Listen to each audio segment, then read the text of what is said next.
allergic to the word commitment. And before you say anything, and a coach who is allergic to the word commitment, let me tell you why.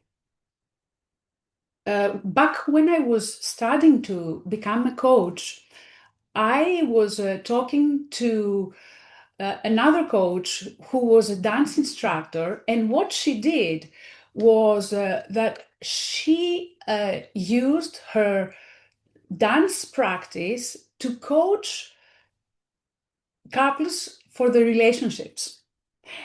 And she was telling me how frustrated she was when people didn't show up for the lessons. And she told me, you know what? Now what I do is that I have them commit that before I take them as clients, they need to commit that they will show up to every dance lesson.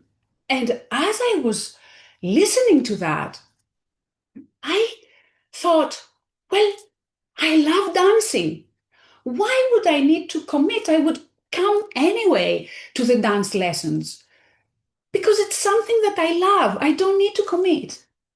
And that's when it dawned to me.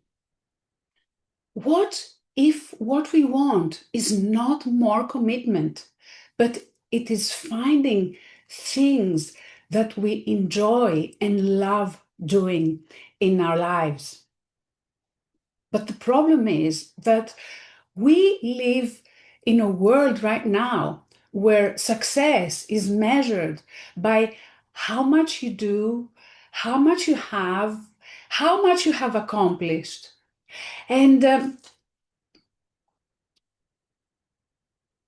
everything has to do, we don't stop, we don't sit back to think what we want. We are expected to always do more and more and more.